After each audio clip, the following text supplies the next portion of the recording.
తెలంగాణ ఉన్నంత కాలం బీఆర్ఎస్ ఉంటుందన్నారు ఆ పార్టీ వర్కింగ్ ప్రెసిడెంట్ కేటీఆర్. ఎవరితోనూ కలిసే ప్రసక్తే లేదన్నారు. కేసీఆర్ మరోసారి సీఎం అయ్యాక కష్టాలన్నీ పోతాయన్నారు.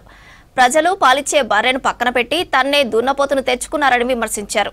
రాష్ట్రంలో అన్ని ఉన్నా పథకాలు అమలు కావడం లేదన్నారు. స్థానిక సంస్థల ఎన్నికల్లో బీఆర్ఎస్ ను గెలిపించి కాంగ్రెస్ కు బుద్ధి చెప్పాలన్నారు కేటీఆర్. వరంగల్ జిల్లా పరకాలలో పర్యటించారు కేటీఆర్. స్థానిక సంస్థల ఎన్నికల్లో మన నాయకులందరూ ఇంటింటికి వస్తారు, గ్రామానికి వస్తారు. వాళ్ళని ఆదరించండి, కడుపులో పెట్టుకోండి. వచ్చింది వాళ్ళు కాదు, కేసీఆర్ మీ ఇంటికి వచ్చింది అనుకోవాలి, కేసీఆర్ మీ దగ్గరకు వచ్చింది అనుకోవాలి. మరి ఏ గులాబీ కండువా కప్పుకున్న అన్న వచ్చినా తమ్ముడు వచ్చినా మా ఇంటికి మా కేసీఆర్ వచ్చింది అనుకొని కడుపులో పెట్టుకొని వాళ్ళని కడుపు నిండా ఆశీర్వదించి పంపండి. కేసీఆర్ ఉన్నప్పుడు జనవరి నెల ఫిబ్రవరి నెలనే దేశంలో ఎవడు అడగనప్పుడు ఎరువులన్నీ కొనిపెట్టి తెచ్చి బఫర్ స్టాక్ పెట్టి మీకు టైంకి అందిస్తుండే.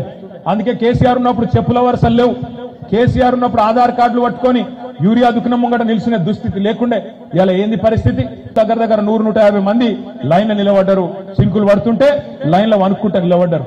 ఇంకోదికి ఇప్పుడే అది ఇక్కడ సంగెం మండలమా, సంగెం నల్లబెల్లిలో ఎంత అన్యాయం అది. భర్త లేడు, ఇంట్లో కొడుకు లేడు, వాళ్ళ పేరు మీద ఆధార్ కార్డు పెట్టి 2 అదనపు బస్తాలు తెచ్చుకుంటే అది జైల్లో పెట్టేంత పాపమా?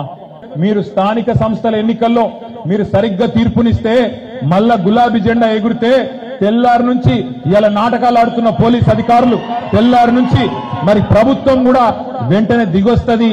పథకాలు అమలు చేయకపోతే ఈ బలుగుతుందని అర్థమైతే ప్రభుత్వం కూడా వెంటనే